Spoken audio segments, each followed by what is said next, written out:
3 years ago, I came across something that completely changed how I think about success. And interestingly, it wasn't about waking up at 4 a.m. to beat the competition.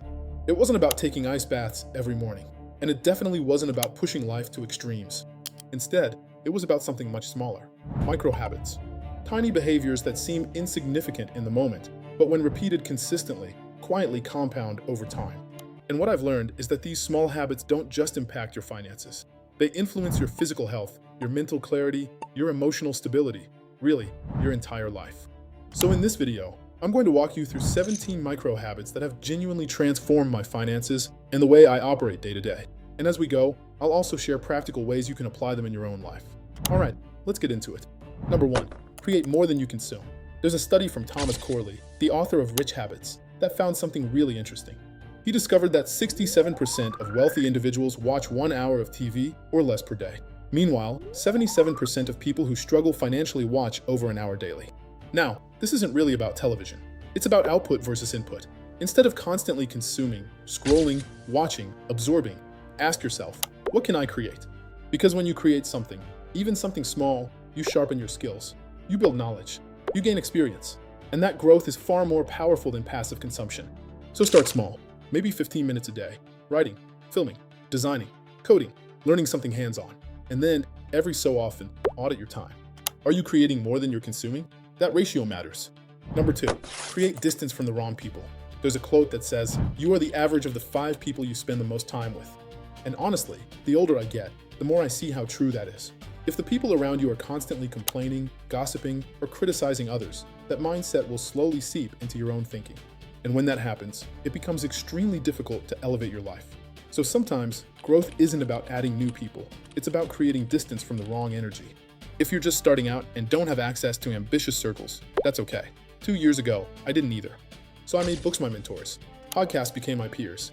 YouTube became my network. The internet makes it easier than ever to shift your average. Number 3, create an "I can do this" file. This one has been powerful for me.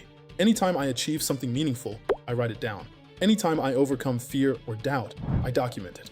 For example, I remember filming my first live session and feeling completely nervous. I wrote about the fear beforehand.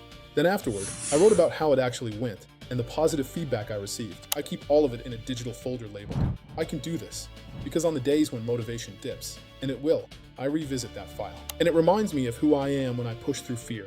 Life has peaks and valleys. This habit helps me climb out of the valleys faster.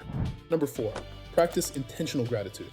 I used to think gratitude journaling was a little cheesy, but then I started researching the psychology behind it. And what I realized is that gratitude isn't about pretending everything is perfect. It's about training your mind to notice what's working.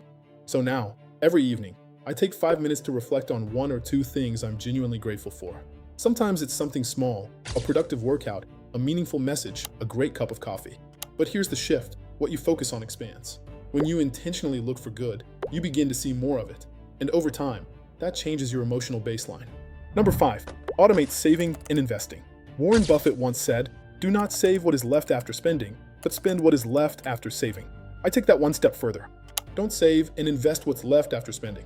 Spend what's left after saving and investing. So I've automated it. Now, every month, a fixed portion of my income moves automatically into savings and investments before I even see it. That way, I remove decision fatigue. I remove temptation. And I build wealth without relying on willpower. Automation protects you from your impulsive self. Number 6, get extremely specific. Every year, I set one major financial goal. But I don't say, "I want to save more money." I say something like, "I will save $30,000 for a home deposit by December 2027. Specific goals create clarity. Clarity creates action. And once you're specific, you can reverse engineer the monthly target required to get there. Vague goals rarely get executed. Number 7, audit your 3 buckets. I categorize my spending into 3 areas: fundamentals, needs; fun, lifestyle choices; future, investments and growth. And I review them consistently, not because budgeting is restrictive, but because clarity is empowering. When you know exactly where your money is going, you make decisions with confidence, and confidence compounds. Number 8, learn one new thing about money each week. I block out just 1 hour per week to learn something new about finance. It could be behavioral finance. It could be investing strategy. It could be negotiation skills.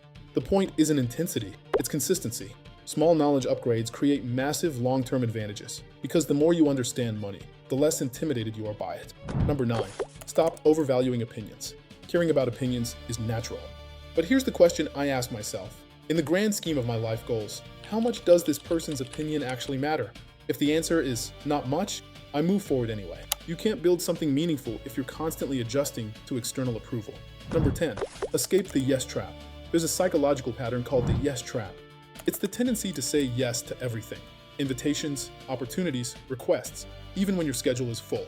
And while it feels polite, it often leads to burnout. What helped me break this habit was getting crystal clear on my goals. When you know where you're going, it becomes easier to say no to distractions. Before agreeing to something, ask, does this move me closer to my goals or further away?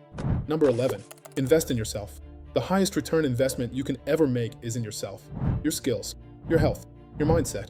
Unlike markets, you control this asset. And just like financial investments, the returns compound over time. Whether that's learning, fitness, or self-development, it always pays back. Number 12, build multiple income streams slowly. Most financially successful people don't rely on one source of income.